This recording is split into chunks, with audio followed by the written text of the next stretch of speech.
Hey everyone, welcome back to my channel. So today I wanted to really get deep into why I quit the restaurant industry. So the restaurant industry has been really good to me. And a lot of people downplay the restaurant industry for various reasons. And I completely understand why. It's hard work. You smell like food. A lot of what you have to do is really dependent on your physical capabilities and your personality. You have to be a servant to your customers, your team members, co-workers, and everyone else around you.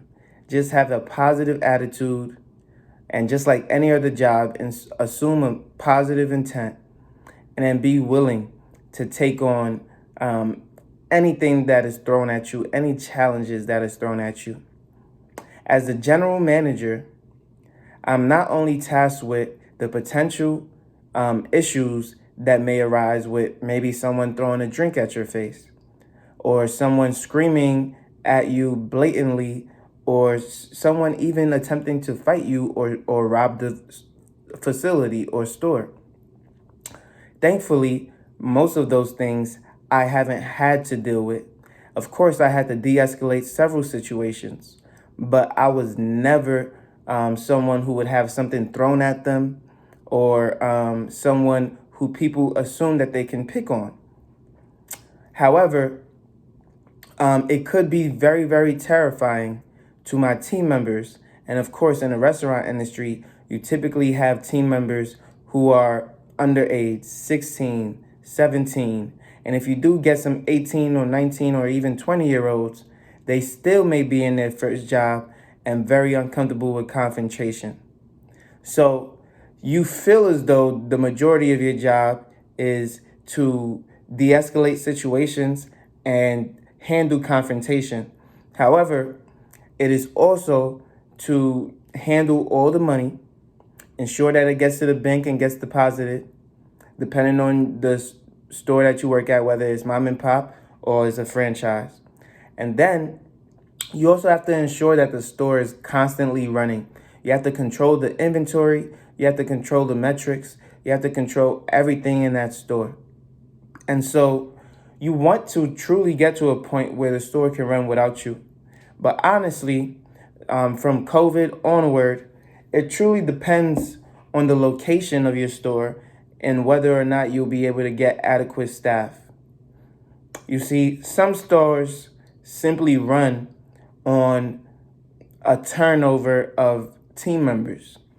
And it really has to do with the location and the environment, because I've been able to have zero attrition when I worked at Amazon. What was happening? People were paid very handsomely, and people also had paid time off and all this other stuff. And I allowed them to do their jobs. No one was on their phones. And I was there to support them, say hi to them every morning, stretch with them, and lead as a area manager.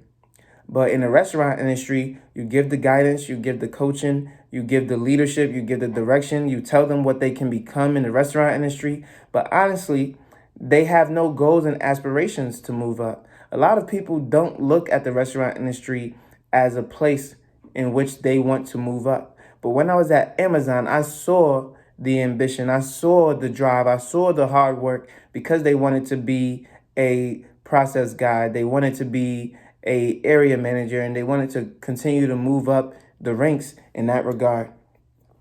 And so what does that mean? You're in a business where not many people want to work. You're in a business where people just need a job, but it's not a career. You're in a business where they're not even looking for promotion. So are they truly giving their best effort? You're in a business where the stores sometimes may not even run without you. I was at a location where if a manager, a whole 27-year-old, forgot their keys to open a store at 4 a.m., 3 a.m. in the morning, they were calling me to drive 25 minutes to open a store for them, just so that they can start their day. So on my day off, which is very rare to even have one a week, I was still getting called to come into the store because they forgot their keys. Can you imagine me not even being able to say, you should go home, get your keys, and open up this store? Because of a fear that they may not show back up to work that day. So why are you calling me as a manager saying that you forgot your keys? You go all the way to the store and say that you forgot your keys. Not once, not twice, not 3 times, right? And so you can see how frustrating it can be when you believe you have a day off, but even still, you have to spend at least an hour in a store that you are mandated to spend at least 50 to 60 hours a week. And in fact, when I first started in the restaurant industry, I was told that I would have to spend up to 80 hours a week in the store just to get it up to standard, just to get it to where it needed to be in order to be functional, in order to be profitable. 80 hours a week on a $53,000 a year salary at the time. So I was essentially working 2 jobs and being severely underpaid. But I'm still grateful for the industry because it allowed me to buy my first property. And then it also allowed me to buy my second property because of the hard work that I was able to put in, the salary increases I was able to get, so on and so forth. But a lot of that salary increase came from leaving an employer and going to another employer with the promise of better time, better hours, better this, better that, better staff, better community, better whatever it was. And honestly, a lot of these promises are empty promises. They're promises just to get a general manager in the door who understands what they're doing, that doesn't have to be trained from scratch, understands the hard work, and is willing to put in a little bit more, and is still not scared and running away from the industry. And so at my peak in the restaurant industry, before bonuses and everything else, I was earning about $65,000 a year. The reason I tell you this is because I'm very transparent and open, and this allows people to really get a gauge of how much you can make in the restaurant industry. The most that I heard people talking about with me was upwards of $80,000 a year. And that would have been me working 7 days a week. And honestly, it was a 24-hour store where I probably wouldn't have been able to go home and rest. I was already spending the majority of my time at work when I was working 60 hours a week. So I can't even imagine 70 to 80 hours a week. And so I now opted in for a better work-life balance at the company that I'm with now.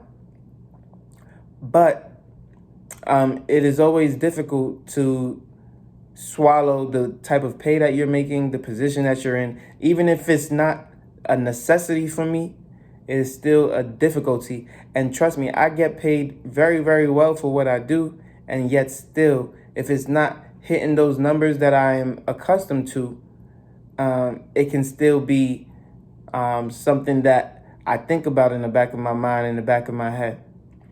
And so opportunities come left and right, but you finally have the work-life balance. You finally have the ability to work out and go to the gym often. You finally have the ability to be around nice, courteous people who are respectful. You finally have the ability to be purposeful in your work and do things with meaning that bring joy to others. And then, of course, the dollar signs are still calling your name, or at least they call mine. But nonetheless, the reason I left the restaurant industry is for those reasons. And I see a lot of people leave the restaurant industry for those reasons. You know, no time off, always having to be in the store. They're solely dependent on you. And without you, it would simply crumble. You know, there were plenty of days where if I didn't come into that store today, the doors would just simply never open. And, you know, you have to ensure that the doors open because those are thousands of dollars that are missed. Sometimes you have a $5,000 store, sometimes you have a $7,000 store, sometimes you have a $10,000 store, and that's per day. And so a company cannot afford to lose $10,000 in a day because you decided not to show up to work. And so no matter what, you are liable for those things. You're responsible for those things. And honestly, although it's not much, you are paid for those things. And so that is why I left the restaurant industry, not because of the responsibility, but because of the lack of responsibility from others who were not in my position. And so, even working with other general managers, when they knew that you were coming, they decided that it was time for them to take a day off, that they needed rest, that they needed that, and rightfully so, but at the expense of you, right? Everything is now on you. You is never communicated, and they just use and abuse you just like a district manager might. And so I wasn't going for that. I was super, super tired of that. And I needed an environment that truly appreciated me. And that's why I left. If you are interested in the restaurant industry for all the opportunities that it may have, I will make another video on the benefits of working in the restaurant industry. If you like this video, make sure you leave a like, comment, and subscribe. You know I post every single day at 8 a.m. daily on YouTube and Rumble. And I will see you on the next one. Peace.